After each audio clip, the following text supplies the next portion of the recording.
Muchísimas gracias, muchísimas gracias. Hola, hola, buenas noches. Bienvenidos al programa. Yo soy Jaime Bailey. Hoy es martes 30 de octubre. Se nos va casi octubre. Mañana es Halloween. Qué divertido. Ya Silvia, mi esposa, tiene el disfraz. Me voy a disfrazar del papá de Harry Potter. Y me lo he probado y que me queda perfecto. Papá un poco gordito de Harry Potter, pero me parezco. Bueno, hoy tenemos un programa muy especial para ustedes. Hay un invitado de lujo. Es Ramses Ghazzaoui. Ramses Ghazzaoui es juez supremo venezolano. Es miembro del Tribunal Supremo venezolano en el exilio. Es un juez perseguido, por supuesto, por los matones del chavismo.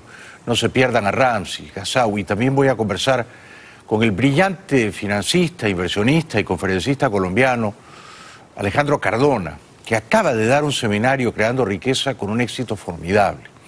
El programa de hoy va dedicado a Inés y a Álvaro, que han venido, bueno, desde un barrio de Miami, pero que llevan a Nicaragua en el corazón, y también a Manuel y a José, compatriotas peruanos. Bienvenidos, gracias por estar aquí. Bien, vamos a la actualidad.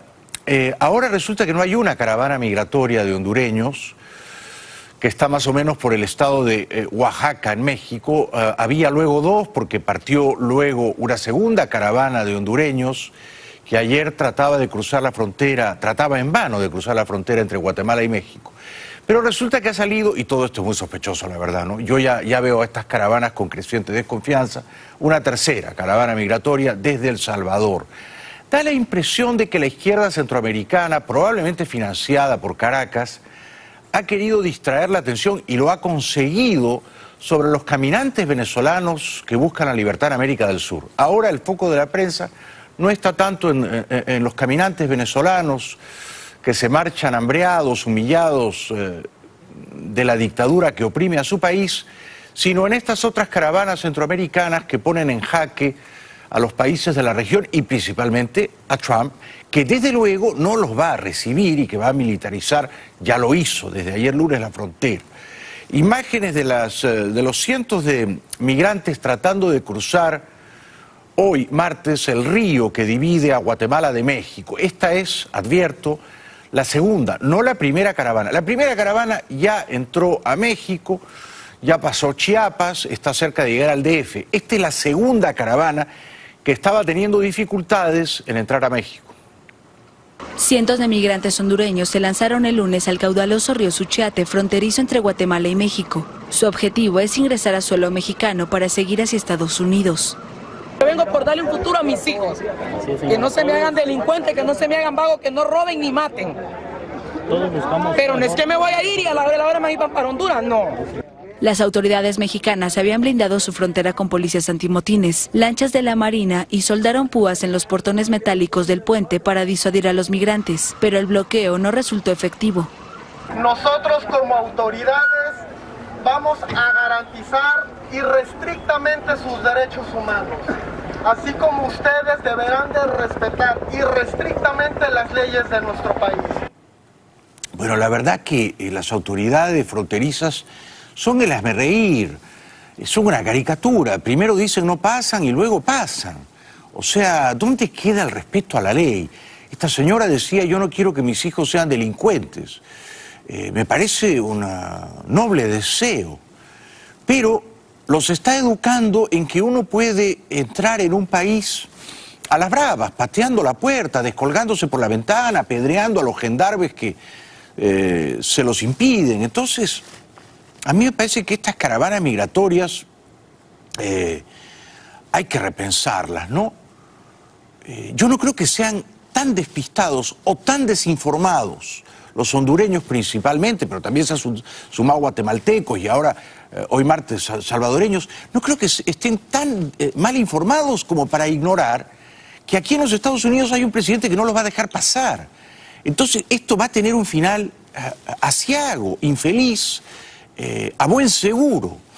Esto no va a terminar bien, a no ser que los migrantes se queden en México, un país que ya les ofreció papeles. O sea, Peña Nieto ha tenido un gesto bastante compasivo, pero muchos de ellos dicen, no nos queremos quedar en México, queremos llegar hasta Estados Unidos. Esto no va a terminar bien. Entre tanto, la primera caravana, estos son los fundadores, digamos, los pioneros, ¿no? Estos abren trocha, atrás vienen un montón más. estaban más o menos a 1000 kilómetros de la frontera con los Estados Unidos, todavía andando por México. Mientras, la primera caravana de migrantes centroamericanos que inició su recorrido el 13 de octubre continuó su camino por el estado mexicano de Oaxaca, con unas 7,000 personas según cálculos de la ONU.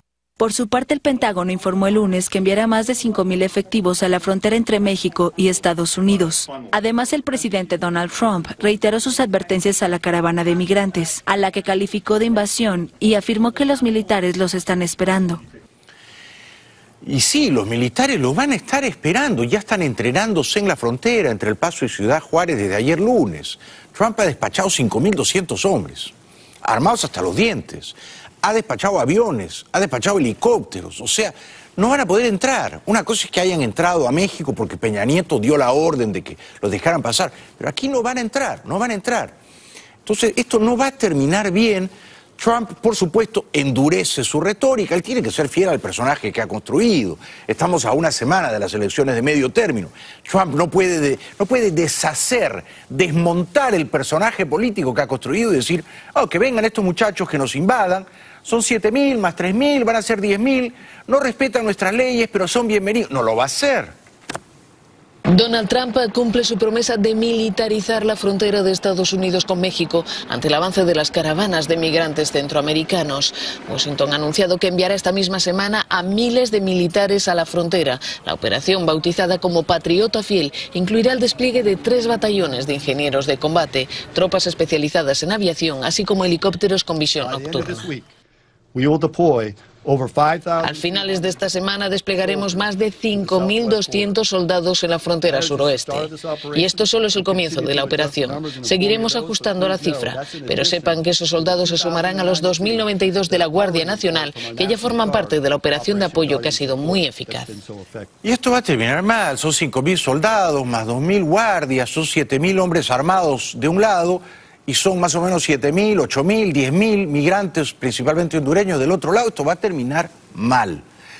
Y multiplica mis sospechas de que esta caravana migratoria, que ha tenido un eco extraño en otra y en otra más, que tiene como coletazos, no es completamente idealista, quijotesca y desinteresada. Yo creo que hay motivaciones políticas detrás, agazapadas. Creo que hay agitadores, provocadores profesionales que están repartiendo dinero entre los muchachos en San Pedro de Sula, diciéndoles, bueno, les pagamos tanto para que caminen. Y después ya vemos cómo termina esto. No va a terminar bien. Por otro lado, ni Honduras, ni Guatemala, ni El Salvador son dictaduras. No son dictaduras comparables a la venezolana. En Venezuela hay una narcodictadura genocida. Honduras no es una dictadura. El presidente reelegido forzó, violentó el marco legal, cosa que yo reprobé enérgicamente, Hernández, pero Honduras no es una nación secuestrada por una gavilla de ampones, como Venezuela, de tal manera que yo creo que no se justifica decir que son refugiados políticos. Huyen de la crisis económica, de la falta de oportunidades, probablemente de las garras del narcotráfico. ¿Cómo no verlos con una humana simpatía? Pero al otro lado hay que entender también que este es un país de leyes y que uno no puede entrar a este país pisoteando alegremente las leyes. Cuerpos de seguridad estadounidenses realizaron simulacros el lunes en preparación para el arribo de la caravana de migrantes que avanza por el sur de México hacia su territorio. Los ejercicios tuvieron lugar en el puente fronterizo entre la ciudad estadounidense de El Paso y la mexicana Ciudad Juárez, en momentos en que el Pentágono anunció un despliegue adicional de 5.200 efectivos, un considerable incremento a la presencia militar en la frontera, donde 2.100 efectivos de la Guardia Nacional trabajan desde abril para dar asistencia logística.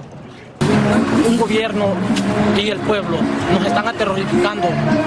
Yo le pido a México y a Estados Unidos que por favor tomen conciencia del daño que nos están haciendo psicológicamente. Hay niños,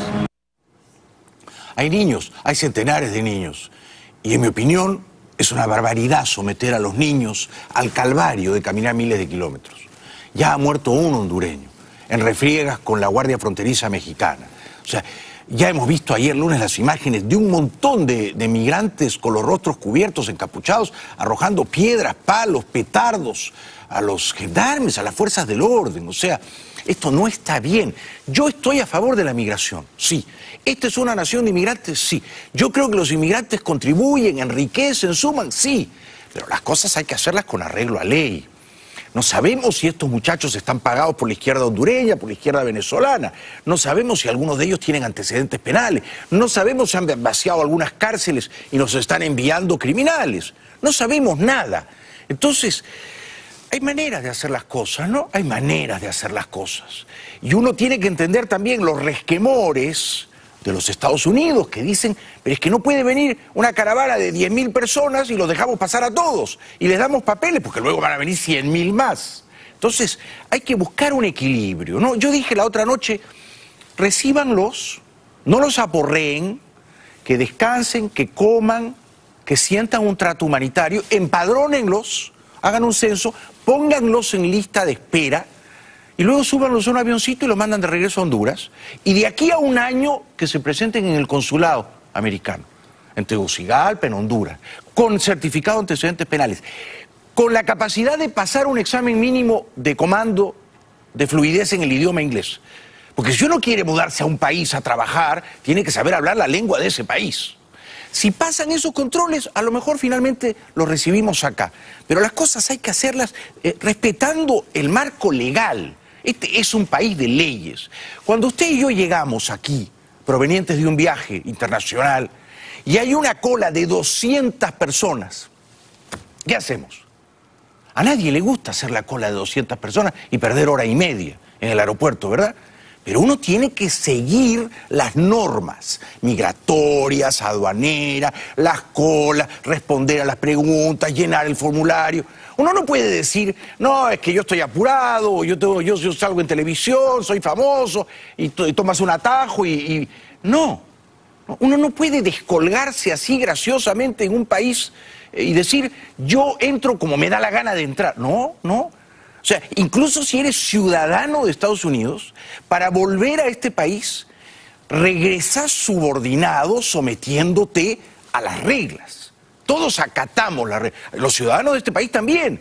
Entonces, los que son de afuera no pueden venir acá pisoteando las leyes como si no tuvieran valor alguno. Me parece, ¿no? Me parece. Entonces, bueno, estas otras imágenes son verdaderamente dantescas, porque no se entiende por qué las autoridades migratorias mexicanas, que ven que están cruzando el río los migrantes, arriesgando sus vidas, hacen sobrevolar un helicóptero a pocos metros de los muchachos, muchos de los cuales no saben nadar, agitan las aguas y ponen en riesgo vidas humanas. Es una locura. Es una travesía sin descanso. Cientos de inmigrantes centroamericanos cruzaron a pie el río Suchate desde Guatemala como única forma de entrar en México. Llegan a pie desde Honduras o Guatemala. Huyen de la miseria, la violencia de las bandas y de gobiernos ausentes incapaces de satisfacer necesidades mínimas. Uno de los inmigrantes fue rescatado con vida cuando se ahogaba a cruzar a pie por su parte menos profunda el río Suchate que separa México de Guatemala. La Comisión Nacional de Derechos Humanos de México presentó una queja por la presencia de este helicóptero de la Policía Federal sobre el río Suchate, una operación policial para disuadir la entrada de los inmigrantes centroamericanos en México. Denuncian que provocó vientos y oleajes que pusieron en riesgo especialmente a mujeres con niños en brazos. ¿Y a quién manda el helicóptero ahí? ¿Qué hace un helicóptero ahí, por el amor de Dios? Y luego deciden que no van a entrar, que van a disuadir a los que están cruzando el río y al final los dejan entrar. O sea que está todo muy mal hecho, ¿no? Muy mal hecho. Bueno, entre tanto, y por supuesto, redoblando la apuesta, tengan en cuenta que estamos a una semana de las elecciones de medio término. Los demócratas quieren capturar el Senado y la Cámara de Representantes. Están a 2 escaños del Senado y a 23 de la Cámara de Representantes. ¿Pueden hacerlo? Sí. ¿Es probable? No, es improbable. Pero la ola va a favorecer a los demócratas, porque hay mucha gente que está decepcionada de Trump. Bueno, Trump salió a decir, en una entrevista que todavía no se ha emitido, pero se han propalado fragmentos, que él está en contra de que un bebito que nace en Estados Unidos sea ciudadano de Estados Unidos. Él dice, si los papás no son inmigrantes legales, si los papás están en situación irregular, indocumentada, el bebito nace acá, no merece la ciudadanía americana. Trump dice que con una orden ejecutiva puede cambiar la Constitución. Los que saben, los juristas, dicen que no. y que por mucho que el presidente firme una orden ejecutiva diciendo los bebitos de ilegales, indocumentados, irregulares, como ustedes quieran llamarlos, que nazcan aquí ya no van a adquirir la nacionalidad por derecho de suelo, al final choca con la 14 enmienda de la Constitución, requiere de un larguísimo andamiaje de enmienda constitucional que probablemente el presidente no va a ser capaz de sortear. Porque la Constitución dice que si naces en Estados Unidos eres nacional, ciudadano.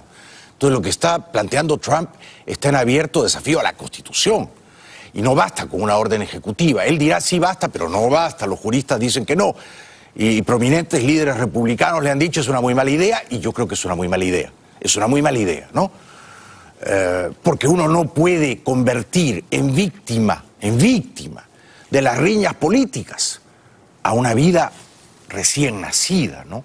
Me parece.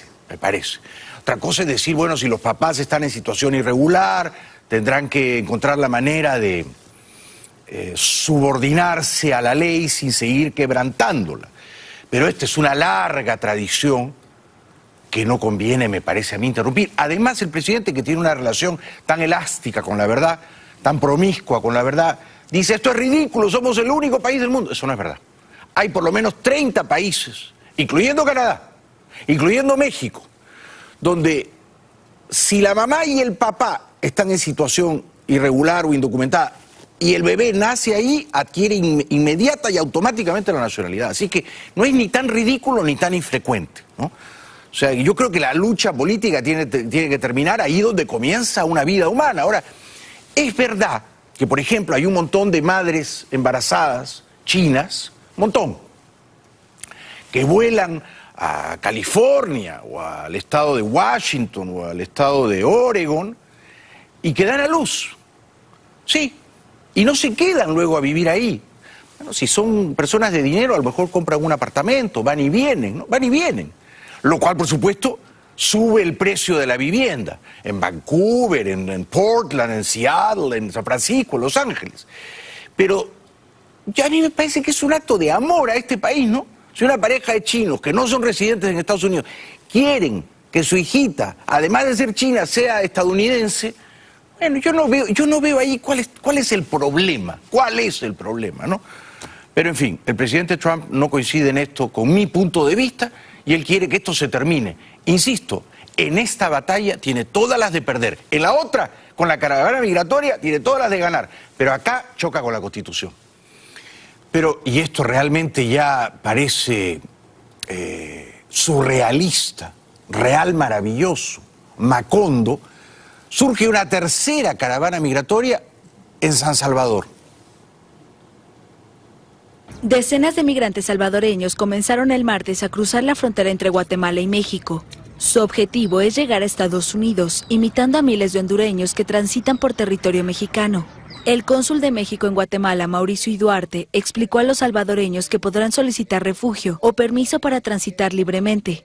De manera ordenada y legal van a poder pasar todos, van a pasar un proceso al Instituto Nacional de Migración que les van a levantar su documentación, no se van a deportar, eso es mentira. Los 450 migrantes serán trasladados a un albergue en el fronterizo estado de Chiapas, al sur de México. El grupo partió el domingo de El Salvador. El miércoles se espera que otra masiva caravana de migrantes salvadoreños inicie el recorrido para llegar a pie a Estados Unidos, tras una convocatoria en redes sociales. Yo la verdad que no sé cuál es la solución a esto. Yo diría que la solución es que los países centroamericanos sean viables, progresen, ofrezcan trabajo, calidad de vida, de manera que la gente no se quiera ir. Normalmente cuando un país es exitoso, la gente no se va, ¿no? Se queda. Entonces, es una medida del fracaso de esas naciones, de Honduras, de El Salvador, de Guatemala, que tanta gente se quiera ir y en circunstancias tan precarias, ¿no? Eso suponiendo que se van sin recibir dinero, ¿no? Ahora, si el dinero ha entrado a corromper esos espíritus, realmente la percepción que yo tengo de esta caravana es ya una muy distinta, ¿no? Publicidad y luego vamos a repasar todo lo último de Venezuela. Viene también un brillante y honorable juez supremo del Tribunal Supremo de Justicia de ese país, Ramsis Gazaoui. No se lo pierdan, a Ramsis Gazaoui regresa esta noche al programa. Viene también mi querido amigo, el financista colombiano Alejandro Cardona. Bueno, en un momentito voy a conversar con el juez supremo venezolano Ramsis Gazaoui. Ya no se lo pierdan, un gran personaje. También viene luego Alejandro Cardona. Vamos a Venezuela. Lilian Tintori, que con los años se ha agigantado, ¿verdad?, le pide a Michelle Bachelet, la expresidenta chilena, que visite Venezuela para que constate el deterioro de la situación humanitaria en ese país. Esta visita es urgente no solamente para que liberen a todos los presos. Esta visita es urgente para que ellos vean cómo están los hospitales de nuestro país. Esta visita es urgente para que vean cómo se va la luz, cómo no se consigue comida, cómo los venezolanos luchan todos los días para lograr pagar un mercado que no les alcanza. Michelle Bachelet, es un compromiso internacional, moral, ético. El problema de Venezuela no es solo de los venezolanos, es también problema de la región, es también problema de la comunidad internacional, que han sido silentes, pacientes y han esperado demasiado para actuar. Bueno, ojalá la señora Bachelet tome nota. El papá de Juan Requesens, otro preso político en Venezuela, emplazó al mentecato fiscal general Saab, Tarek William Saab, y le exigió que velara por la integridad física de su hijo. Mira, Tarek William, tienes otra víctima ahí que es tu responsabilidad. Defensor del pueblo, Maduro y compañía. El artículo 43 y 46 de la Constitución son claras. Tienen que velar a cualquier venezolano que esté recluido tras las rejas injustamente, como están no solamente Juan, sino los presos políticos que deben velar por su integridad. Entre tanto, la Asamblea Nacional, o sea, el Parlamento legítimo de Venezuela, continúa debatiendo, yo no sé por qué se toman tanto tiempo, si declarar o no persona non grata al expresidente español Zapatero, tonto útil de Maduro, publicista de la dictadura venezolana en el mundo. Y por cierto, uno de esos temas pendientes, el tema de la declaración de persona no grata, enemigo del pueblo y no deseable del expresidente del gobierno de España, José Luis Rodríguez Zapatero. Sí, se ha convertido en un indeseable, y no solo en Venezuela, sino para cualquiera que defienda la causa de la libertad. Se ha convertido en un espantajo Zapatero. Bueno, entre tanto, y en medio de la pavorosa crisis venezolana, por supuesto, los poquísimos medios periodísticos independientes sobreviven muy a duras penas, como el entrañable diario El Nacional. En la redacción del emblemático diario El Nacional de Venezuela, predominan las sillas vacías. Una triste realidad para un medio con 75 años de historia que, como muchos otros, está ahogado por la crisis y las reformas económicas. Ya han cerrado más del 50% de los medios de comunicación impresos que existían en el país desde el año 2014. O sea, se están reduciendo mucho los medios impresos. El Nacional llegó a tener 72 páginas y varias revistas, pero hoy apenas cuenta con 16. Con reservas de papel hasta diciembre, según sus trabajadores, tuvo que dejar de salir sábados y lunes para estirar su existencia. Y no descarta reducir más sus ediciones. Algún día En Libertad resurgirá, es un gran diario. Mi saludo a Miguel Enrique Otero y a todo su equipo. Los médicos también se van, ya se fueron todos los buenos. Los más aptos, los más virtuosos, o los más talentosos, siempre huyen de los países quebrados, sin futuro, ¿verdad? Ya se fueron. Los buenos médicos venezolanos, todos se fueron. La crisis del sector salud ha hecho casi imposible ejercer la medicina en Venezuela. Trabajadores del sector han manifestado por meses ante la falta de insumos y equipos médicos, los malos sueldos que devengan y que no les permiten mantener a sus familias y la violencia con la que son perseguidos por oponerse a las condiciones actuales. Esto ha hecho que muchos médicos emigren del país. La Federación Médica Venezolana estima que son un total de 26.160 médicos, 4.000 más que en el año 2017. Los médicos indican que hay muchas razones para huir. Cantidades de medicinas no llegan al país, las medicinas de alto costo no están llegando al país, no las trae el gobierno y los pobres pacientes muchas veces se mueren por falta de medicamentos. Eso configura genocidio. O sea, matar a la población porque no tiene qué comer o matarla porque no tiene medicamentos, eso es genocidio. Y eso justifica una intervención humanitaria para rescatar a ese país víctima de un genocidio. Yo lo veo así. Por suerte, alguna gente en España también lo ve así. Este diputado del Partido Popular, a quien yo saludo, el diputado Hernández, critica con toda razón al presidente socialista Sánchez por defender un diálogo con la narcodictadura venezolana. El diputado Hernández le dice a Sánchez, no hay nada de qué hablar con Maduro. Maduro es un matón, es un vulgar criminal, es un asesino de estudiantes, es un sujeto que no vacila en perpetrar masivos fraudes electorales.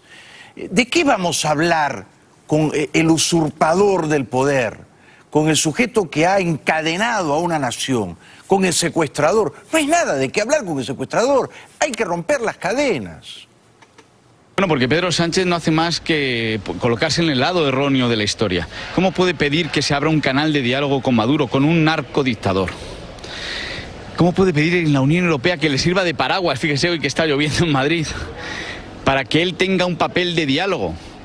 Pedro Sánchez quiere ser más que Zapatero, quiere desenterrar a Franco, quiere aprobar unos presupuestos que nos lleva de nuevo a una crisis, pero Pedro Sánchez no se está dando cuenta que no se puede dialogar con narcodictadores, como es el caso de Maduro.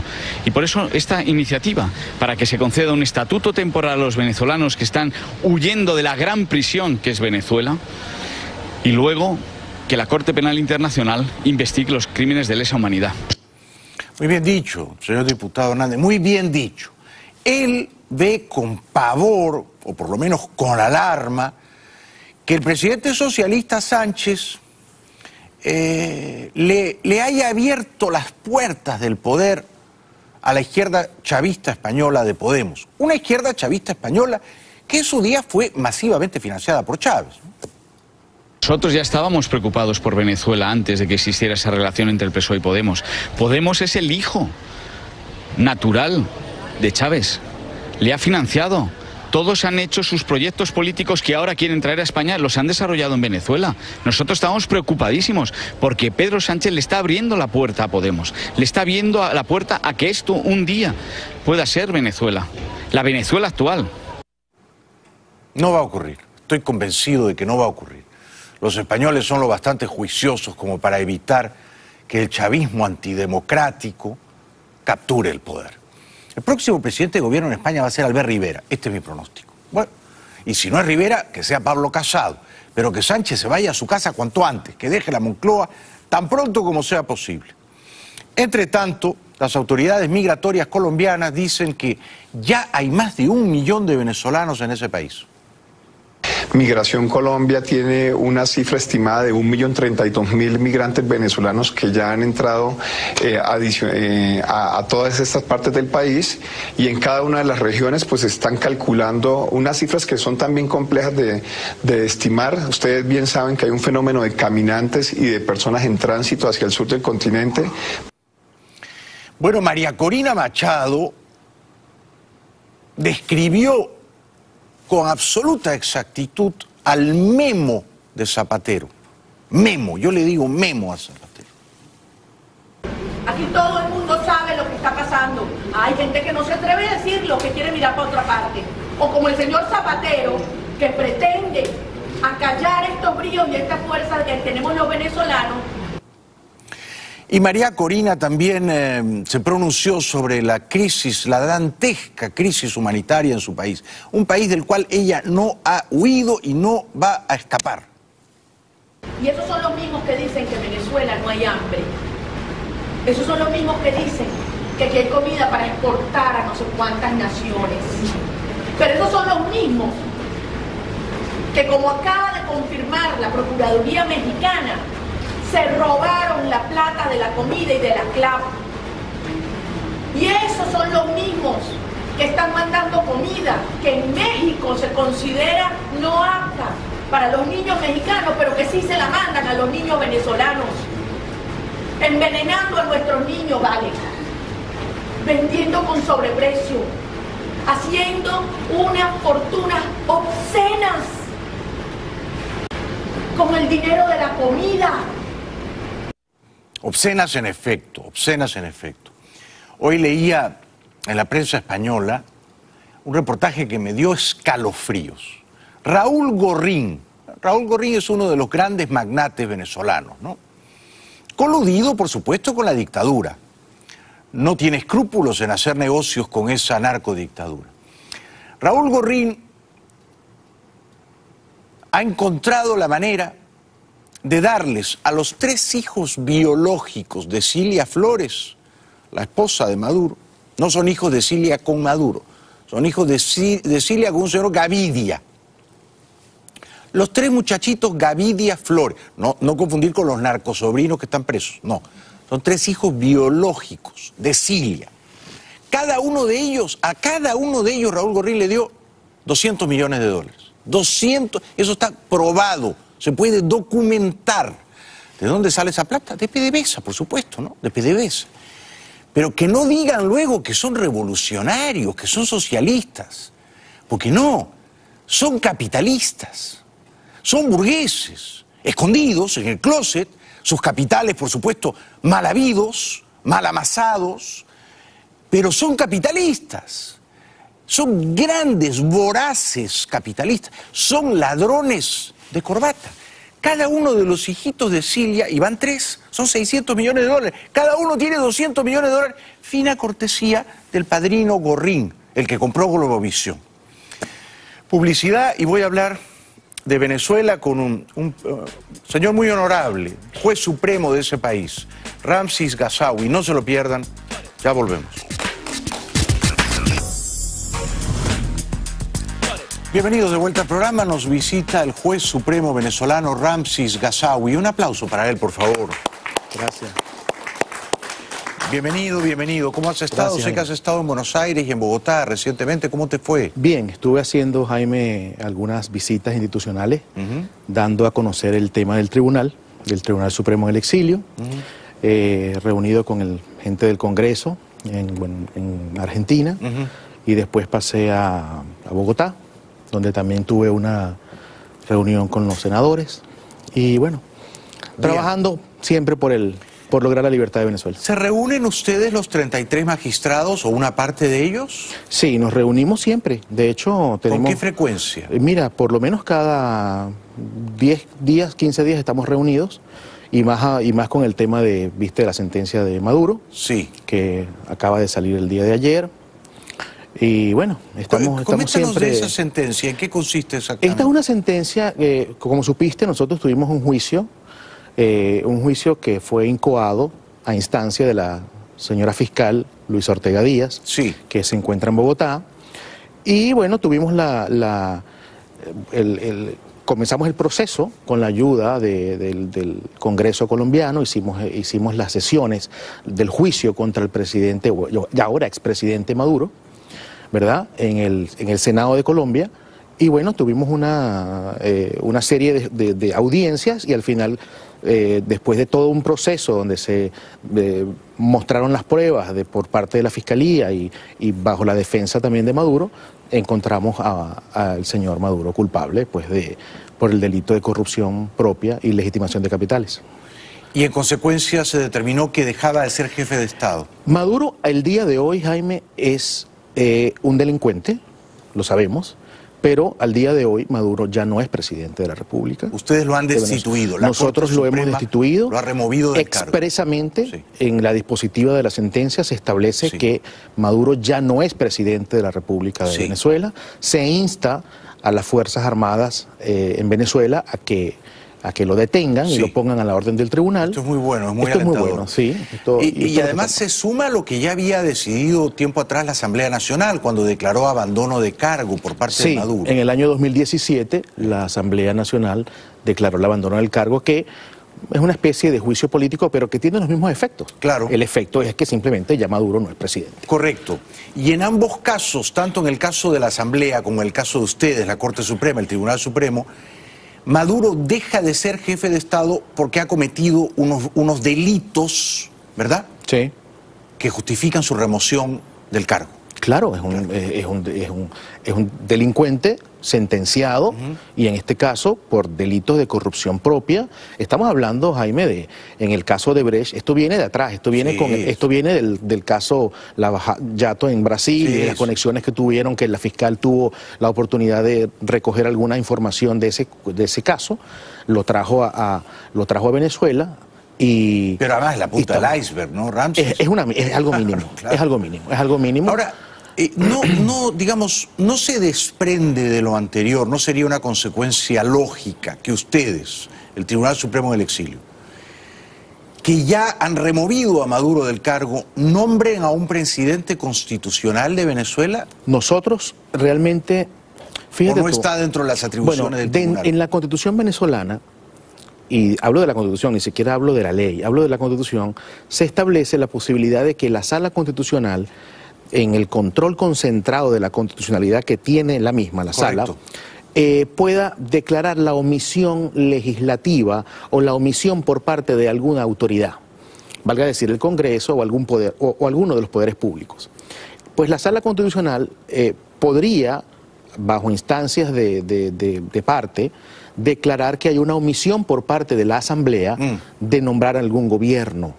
Lo que pasa es que si nosotros vamos a hacer un análisis más profundo, habría que preguntarse si realmente hay que, o cómo la Asamblea podría nombrar un presidente constitucional transitorio, porque si te pones a ver el artículo 233 de la Constitución es muy claro, porque establece en cuanto a hay una especie de laguna en él, porque establece que después que de la mitad de los 4 años, de los 4 años del periodo de un presidente, al haber una falta absoluta, como es el caso de Maduro, asume el vicepresidente de la República. ¿Quién es en este momento el vicepresidente? En este momento la vicepresidenta es la señora Delcy Rodríguez. Sí, pero Delcy Rodríguez tampoco es una vicepresidenta, Jaime, ilegítima.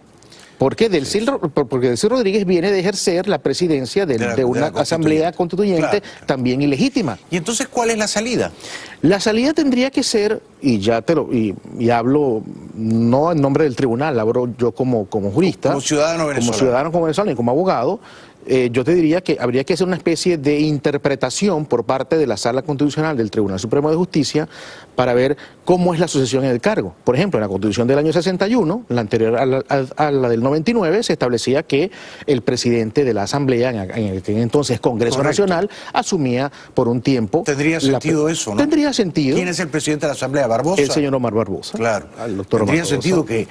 que en este momento en el que todo es ilegítimo, todo está corrompido en Venezuela, al menos ese órgano de poder, la Asamblea Nacional... Es legítima. Tiene legitimidad. Igual que nosotros. Como ustedes. Igual que también la señora fiscal. Claro. ¿Y no podría ser un juez supremo el presidente constitucional transitorio?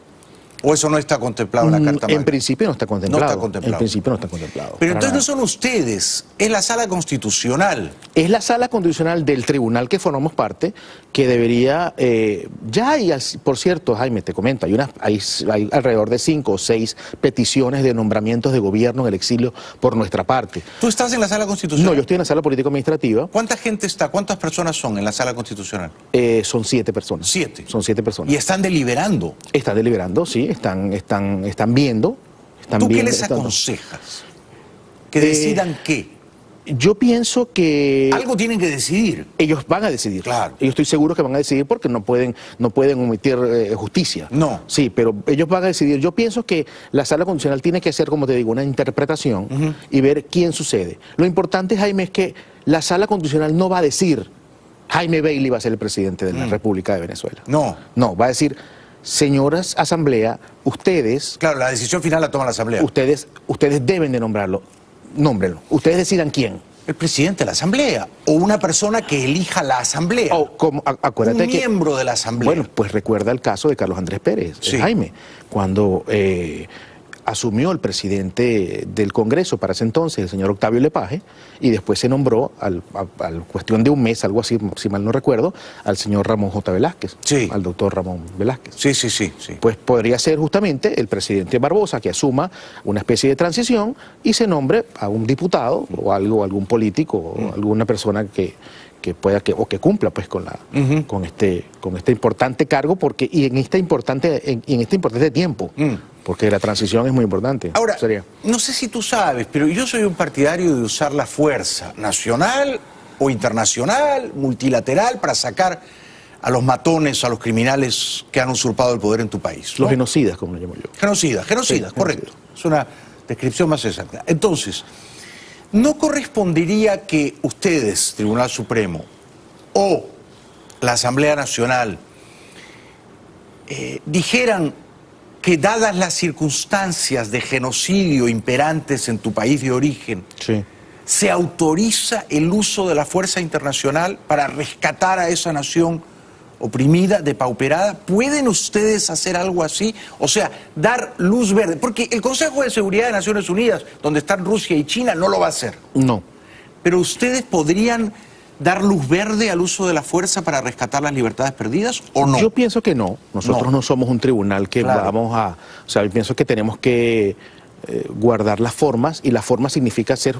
Somos abogados y pienso que nosotros no tenemos que salirnos del camino constitucional. No está dentro de tu competencia. No está dentro de mi competencia, y pienso que ya hablando como ciudadano, yo pienso que debemos mantener el camino por lo menos constitucional y por lo menos institucional. Y esto significa que no somos nosotros los llamados a decir, bueno, ataquen Venezuela o invadan Venezuela o usen la fuerza, no. Yo estoy de acuerdo como ciudadano venezolano y, por cierto, perseguido del régimen, yo estoy de acuerdo en que se busque una solución lo antes posible para el pueblo venezolano. ¿Y cuál sería esa salida constitucional o institucional en un país donde no hay instituciones y donde la Constitución vale menos que un billete de 100 bolívares? Mira, ¿hay una salida institucional? Yo lo dije en Buenos Aires en una entrevista, Jaime. Yo pienso que en el orden interno en Venezuela no se puede hacer mucho. No. Pero nosotros que estamos afuera, sí. El exilio, la diáspora, podemos hacer mucho. Y no solamente lo que estamos haciendo, denunciando, sino el tribunal, por ejemplo. El hecho de instar al nombramiento de un gobierno, por ejemplo, el hecho, lo que estamos haciendo con el tema de Maduro, algunas otras acciones que vamos a hacer próximamente relativas a este mismo tema, al tema del canal humanitario. O sea, son cosas que se pueden hacer y que se tienen que hacer. Que sumadas hacen una fuerza, ¿crees tú? Y es lo que poco a poco vamos haciendo, porque yo pienso que, Jaime, la gente dice, bueno, que el 10 de enero sale Maduro, que después del 10 de enero, que es presidente hasta el 10 de enero, antes no.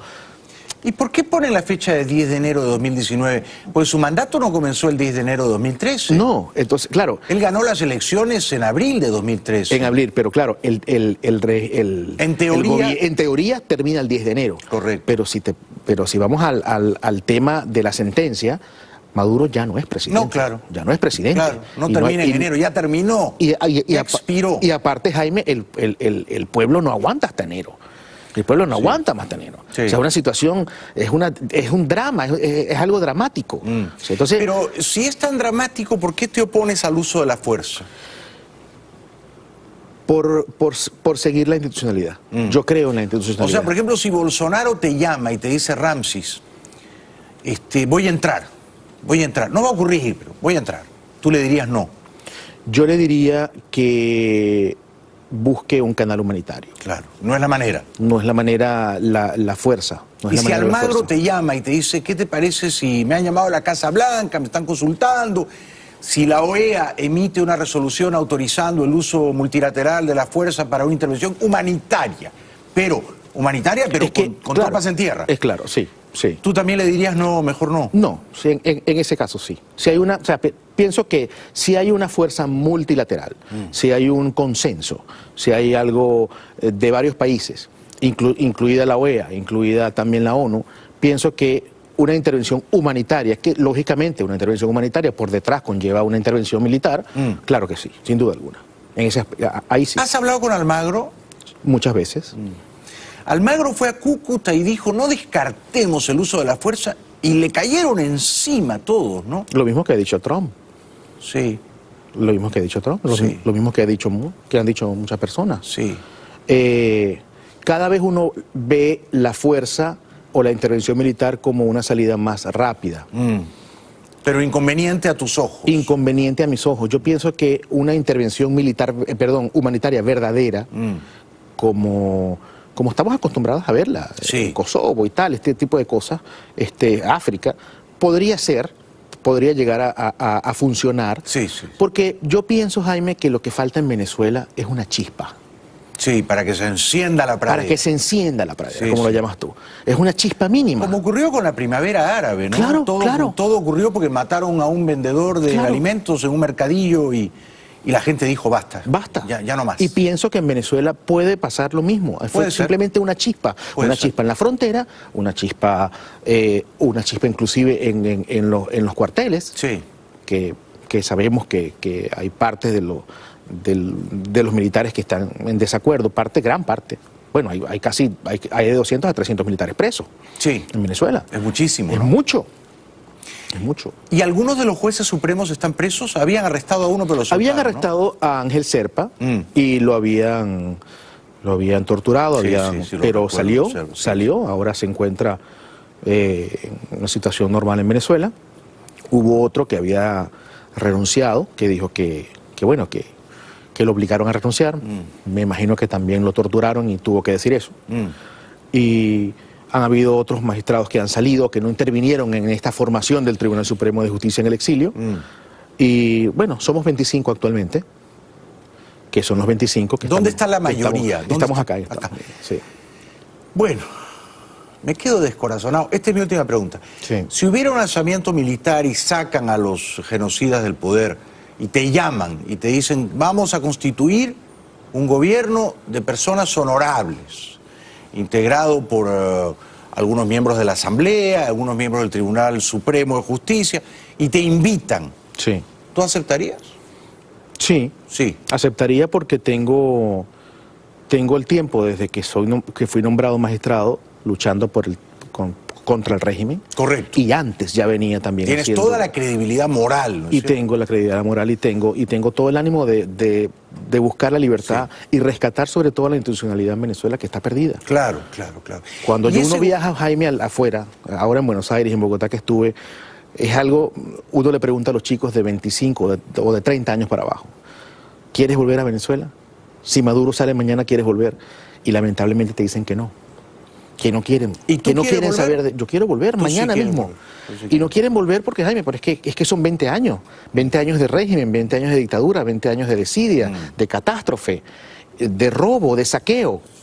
Y estos 20 años, entonces claro, un chico que tiene 25 años no ha visto o no conoce la Venezuela democrática. Entonces, aquella era mi penúltima pregunta, porque esta sí ya viene siendo ahora es la última. ¿Zapatero se equivoca o acierta cuando promueve el diálogo? Se equivoca. ¿Por qué? Totalmente. Ya no hay diálogo posible. No es posible. Ya no hay diálogo, ya no existe. Porque como como tú quieres una salida institucional. Sí, pero la salida institucional no pasa por un diálogo. La salida institucional pasa por única y exclusivamente el respeto a la Constitución por parte de nosotros y pasa justamente por tratar de ver cómo salir de este cáncer, que es el régimen narcocorrupto y genocida de Maduro. Pasa por, como lo dijo el diputado José Ramón García Hernández, que tú hace rato lo pusiste en la entrevista, pasa por no hacer negociaciones con un corrupto, con un delincuente. Estoy de acuerdo. Bueno, te agradezco enormemente por haber venido, te deseo mucha suerte. Ojalá que ustedes puedan pronto, subrayo pronto, tomar una decisión respecto de quién es la autoridad constitucional al mando, ¿no? Sí, estoy seguro que nosotros pronto vamos a decidir. Hemos instado en la sentencia, si la leíste, hemos ratificado el vacío constitucional que hay en el Poder Ejecutivo, hemos instado a que la Asamblea, a pesar que ya lo hizo, corrija ese vacío. Hay que hacerlo pronto, claro. Hay que hacerlo pronto y bueno, yo pienso que más temprano que tarde vamos a salir de eso. Todo lo mejor para ti. Gracias a ti, Jaime. Gracias. Regresamos después de la pausa con mi querido amigo, el financista colombiano Alejandro Cardona. Un aplauso para Ramsey, por favor. Entre tanto, el presidente Duque despliega una fuerza rápida militar en la frontera con Venezuela. El presidente Iván Duque estuvo este domingo en el municipio de Ocaña para activar la fuerza de despliegue rápido número 3, que estará conformada por cerca de 5.000 hombres. Trabajamos en cooperación, la justicia y la seguridad, para que en el Catatumbo demos por terminado el flagelo de la violencia y no se vuelvan a sentir los violentos con el derecho a intimidar a los ciudadanos. Esta unidad militar llegará a apoyar la labor de seguridad en la región del Catatumbo y a fortalecer los planes de estrategia militar en el área. Duque anima al cantante Carlos Vives de postularse como alcalde de Santa Marta. Duque pide a los ricos de su país que paguen más impuestos.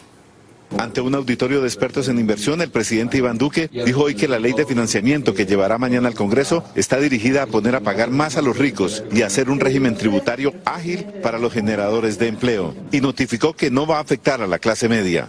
Por eso, quienes hoy declaran renta y no pagan, no van a pagar. Quienes hoy pagan renta, hasta 35, 40 millones de pesos, no van a pagar más de lo que ya pagan. El presidente Duque advirtió que deja en manos del Congreso el tema de la extensión del IVA a productos de consumo masivo, porque cree que el sistema actual es inequitativo con los más pobres. Pausa y volvemos. El presidente electo de México, López Obrador, no quiere nuevo aeropuerto en el DF. El presidente electo de México, Andrés Manuel López Obrador, anunció el lunes la cancelación del ambicioso proyecto del aeropuerto de Texcoco, tras una polémica consulta en la que los ciudadanos prefirieron la opción de ampliar la base militar de Santa Lucía, más económica. Que se van a construir 2 pistas en el aeropuerto militar de Santa Lucía. Se va a mejorar el actual aeropuerto de la Ciudad de México y se va a reactivar el aeropuerto de Toluca. Peña Nieto, que se va en diciembre, discrepa. El presidente de México, Enrique Peña Nieto, advirtió el lunes sobre las implicaciones de cancelar el nuevo aeropuerto que se construye en Texcoco y reiteró su compromiso con la inversión. Durante la actual administración, es decir, de aquí al 30 de noviembre, no se realizará modificación alguna ni a la concesión ni a la ejecución del proyecto del nuevo aeropuerto. El comentario se produjo después de que el mandatario electo Andrés Manuel López Obrador anunciara la suspensión de la obra, con una inversión estimada de unos 13,000 millones de dólares, acorde con el resultado de una polémica encuesta ciudadana. Peña Nieto advirtió sobre los efectos fiscales que conllevaría la cancelación de la obra. Si algún día yo me peino como Peña Nieto, cambien de canal. Ya volvemos.